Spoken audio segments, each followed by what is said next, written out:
Hello students, welcome back to the biology class. So in the last class we continued the 12th chapter, that is the biotechnology and its applications.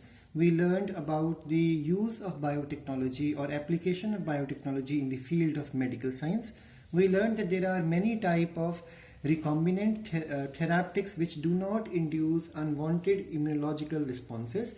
We learned that if we derive these products from the non-human sources, we develop some allergic responses.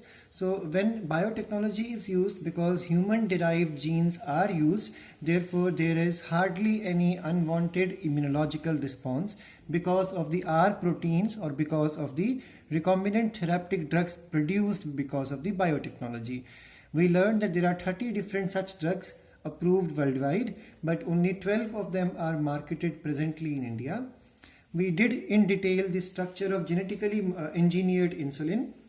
We learned that the insulin is required for those who are diabetic, and initially it was taken out from the pancreas of slaughtered animals, but because this insulin is slightly different from the human insulin, so the body used to understand that it is a non-human compound or protein, or otherwise body used to understand it as a non-self component.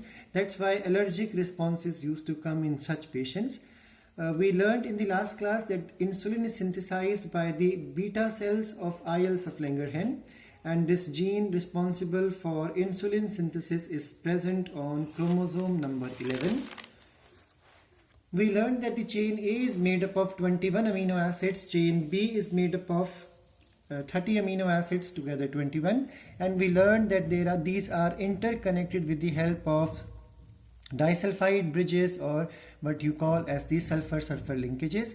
We learned that when insulin is synthesized in human body, it has 3 chains, A, B as well as C polypeptides, and the C chain is supposed to be removed later with the help of the endoprotease enzymes, which are responsible for breaking the bonds between the BC and AC chains. Finally, C separates and an active insulin is synthesized.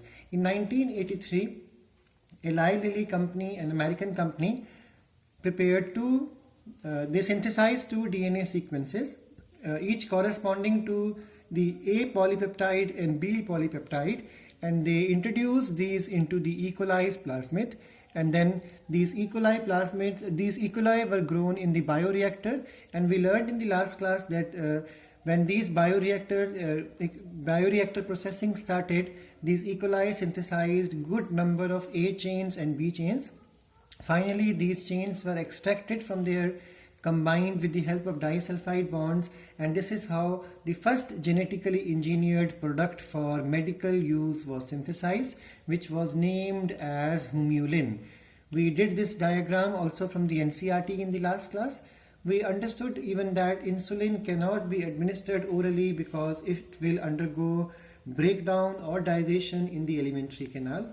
After this, we carried on the topic of the gene therapy.